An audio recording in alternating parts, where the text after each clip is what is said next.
Le Flash Info avec Claire Yonsi.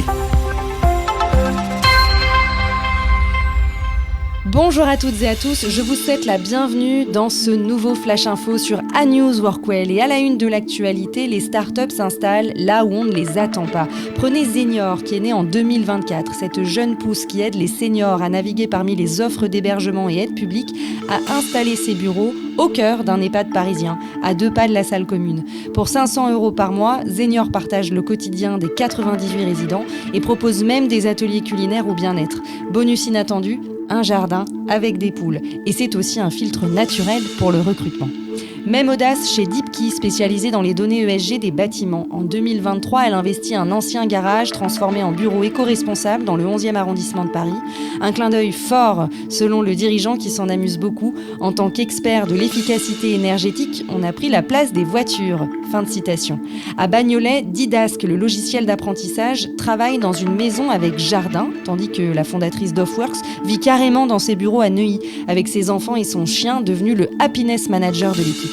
Et même dans le quantique, l'emplacement a du sens. C12, qui développe des ordinateurs nouvelle génération, s'est installé sous le Panthéon, là où les vibrations sont les plus faibles. Montant du projet, 8 millions d'euros. Ces exemples ne sont pas de simples anecdotes, et vous le savez bien, ils illustrent une tendance de fond. Les espaces de travail ne sont plus de simples contenants, mais des leviers d'engagement, d'image et de culture d'entreprise. La question n'est plus où loger une équipe, mais quel lieu incarne le mieux notre projet. Quand l'IA révolutionne, la cantine, c'est l'une des applications les plus efficaces de l'intelligence artificielle en entreprise et dans le secteur public. Anticiper la fréquentation des cantines pour éviter le gaspillage alimentaire. En Essonne, le département équipe ses 99 cantines scolaires d'un outil d'IA développé par Fulsoon. Grâce à l'analyse des emplois du temps, des menus ou encore des périodes d'examen, l'algorithme prévoit chaque jour le nombre d'élèves à la cantine avec 97% de précision. Objectif, éviter de produire 143 000 repas par an, soit 800 000 € d'économies prévues dès 2026 et réduire de 30% les déchets organiques. Et tout ça sans supprimer de postes. L'IA ici, c'est un assistant, pas un remplaçant.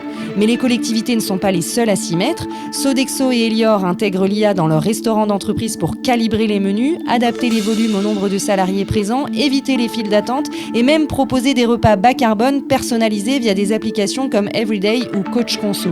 Résultat, chez Sodexo, 5 millions d'euros d'économies déjà réalisées et un objectif de 30 millions d'ici 2 ans. L'IA est aussi utilisée pour gérer les flux de personnel ou ajuster le chauffage, l'éclairage ou la clim selon l'occupation réelle des bâtiments.